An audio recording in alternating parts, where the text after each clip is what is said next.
So in a lot of my content, when I talk about how trauma and stress manifests into illness in the physical body most of the time, and with my clients as well, 99% of them, they're women.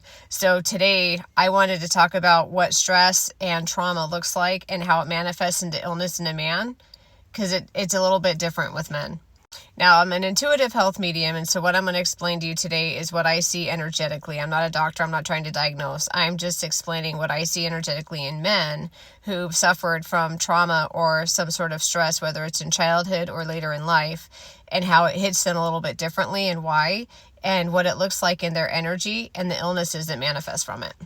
One of the first things I usually see energetically, not necessarily in particular chakras, but in their energy in general, is they completely close off in emotions, because men are conditioned all through life that they're not allowed to show emotion. If they cry, they're weak, or they're a woman, or they're a sissy. Showing emotion reveals to them that they're weak. They're not able to be a man.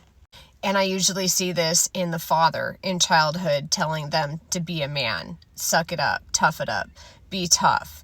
And it gets ingrained in them, and they no longer feel connected to their feelings and to their emotions. So they get shut off in that, and it makes it hard for them to be expressive, and it makes it difficult for them to receive love, because to them, love hurts, because the people that were closest to them in childhood were the first ones in line to hurt them. So we're talking like the father, the mother, their siblings. So they retreat and they block their heart basically to protect it. And then after that, as they mature, they get jobs very early and they become like workaholics, because that's how they validate themselves, because they feel like as long as they're making money and they're successful, this isn't about greed and needing money. This is about validating themselves through success. And in their eyes, the harder they work and the more they work, the more successful they are. Which now is creating issues in the sacral chakra and the root chakra, because those are linked to money and personal power, and they're surrendering all of this to their career. They're not saving any personal power for themselves. They're giving it to their career, and they're giving it to the energy of money, which now manifests into illnesses in the stomach, intestinal polyps, stomach ulcers, which is the solar plexus chakra. You have constipation in the sacral chakra, in the intestinal walls. You have diarrhea, leaky gut, celiac disease. Everything from the lower abdomen down suffers, because they're making conscious decisions that are always money-based and career-based, because they're in a conditioned behavior to feel like they constantly need to validate themselves. And there are some men that I've come across that were in such abusive childhoods that they immediately joined the military, and they went into like combat, because that was actually easier for them than their childhood lifestyle. They got into the military and they were able to adapt to the military lifestyle because it wasn't as chaotic and it didn't feel as life-threatening as what they were suffering in the abuse and the trauma in the childhood home. And that's where their chest gets hit, because they've had their heart blocked for so long.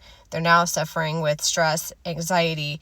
They're suffering from either high blood pressure or really low blood pressure. They get that tightness in the chest because they're constantly holding their breath, and their behavior of shallow breathing, because their entire life they've had to keep their head on a swivel to keep themselves safe in the surroundings in their childhood home. And they take those behaviors into the military, which is why they're so successful, because they're so quick and so tuned into their environment and so adaptive that they can adapt to whatever comes to them when they're in the military. It's almost like it feels safer than their childhood home.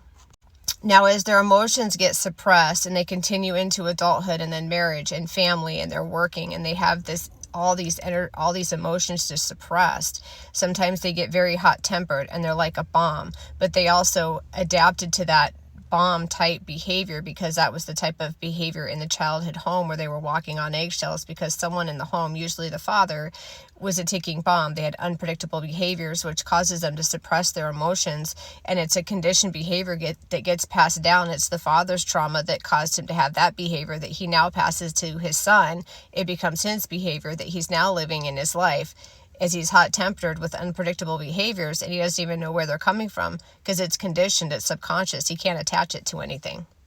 And now what happens is you have all these emotions layered, and you have the anger that's now coming through is what's trying to hold the cap on top, which is the throat chakra, and them suppressing everything. They're not speaking their truth. And now they're holding these layers of fear, abandonment, abuse, wanting to have their voice, wanting to be heard. And then they're suppressing all that, wanting to be validated through work. And it's just layer and layer. And now they're at the top as an adult, and they're trying to suppress anger to not be that abusive person. And what ends up happening is they suffer significantly with neck pain. They have dental issues. They're clenching their jaw. They grind their teeth at night. They sleep with an immense amount of pressure in their chest. They can't sleep. They toss and turn. They have restless leg syndrome because they're now adapting and living in a fight or flight type symptom because they have all of these emotions, these memories, these fears, these layers of childhood work that they need to do coming to the surface, and it makes them feel restless, almost like they want to run. So they start getting restless legs in their sleep, and they're clenching their teeth. Their teeth start to rot because they're grinding and clenching, and then they get the sharp pain right here in the jawbone that goes down the back of the neck into the shoulder, into the trapezius muscle, then into the shoulder, and then they have the tightness in their back right by the clavicle muscles because their back's starting to pull because they get so tense. It's like they clench in this whole chest area, the front and the back, and it's like it squeezes them. And then they have the tightness here as well. It's that anger that's escalating, that's trying to come out because they've been suppressing energy, trauma, and emotions for pretty much their whole life. So men are very different in how they store their emotions and their trauma because of them being more in the masculine energy. They're more logical. They're thinkers. They like to have the proof and validation through something that they can see and feel. It's not the same energetically for them because of being conditioned so much, both in childhood, in most cases, but also in society, to not be emotional, right? Like emotional men are often judged. They're not allowed to just let that out. But if they're angry, they're automatically assumed of being abusive. But if they're emotional, they're assumed as weak. So it's like they can't win. So it makes it more difficult for them to heal because they're just so conditioned on so many different areas, both in their surroundings in society, but as well as in their conditioned behaviors from the stress and trauma that they had to endure, that they just keep everything suppressed, and then it gradually manifests into those illnesses.